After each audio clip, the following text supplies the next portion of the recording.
Welcome back to AM Northwest. Our next guest is a rare combination of board-certified medical doctor, naturopathic physician, and Chinese medicine master, and he is back to talk about the best ways to stay hydrated through the hot summer weather. We're happy to welcome back Dr. Daniel Newman. Good to see you, my friend. Thanks, Dave. Good to be here. You know, we plan to talk about warm weather and activity, and Mother Nature's not always cooperating, but on those nice days, people are getting out there, getting active.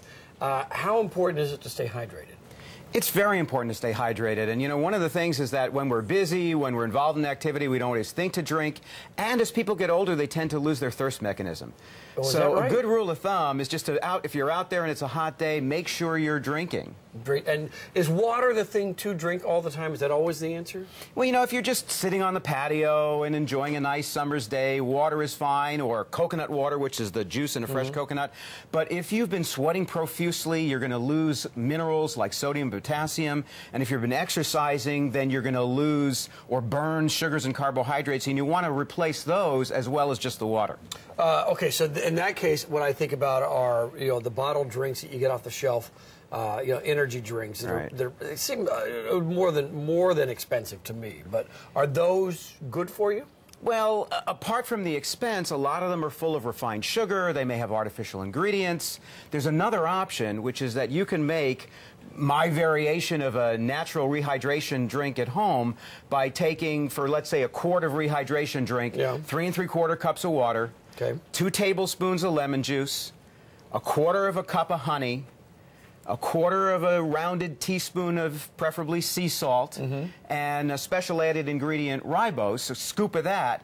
Mix it all together, and you might have to use a little bit of warm water first to get everything to dissolve. Right. And don't worry, I've heard that the recipe will be up on the website if you didn't catch it real quick. Right, so this is a fresh batch I made up last night. I'll tell you that if I'm out and I'm as hard exercise, I probably won't stop down with this glass. Well, but I appreciate the presentation. I thought your show required a little elegance there. It could use it once in a while.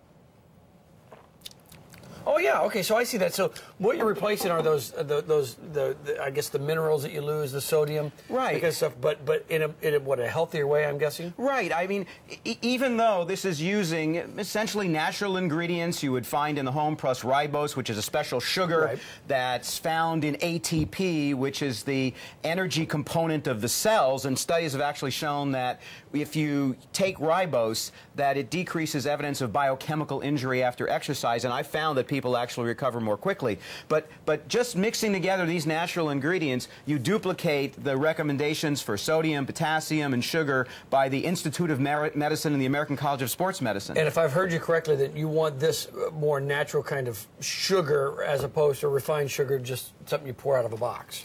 Right, and the honey also, especially if you're using raw honey, you get the enzymes, you get additional vitamins, and I think it's a more healthful choice. All right, good. And as you mentioned, the recipe will be on the website. Rising Health Wellness Center, 360-696-3800, and we've got all the information too on our website at KATU.com. That's very tasty. I'm glad you liked it. Good to have you today. We appreciate it. All right, the Street of Dreams is open to the public. It's not open to the public yet, but Helen is out there. Helen? All right, Dave. Well, Amy Roloff and I are cooking up something in the kitchen. She's going to give me a little cooking lesson. And we're going to cook up some shish kebab, some rhubarb pie. We'll see you in just a little bit.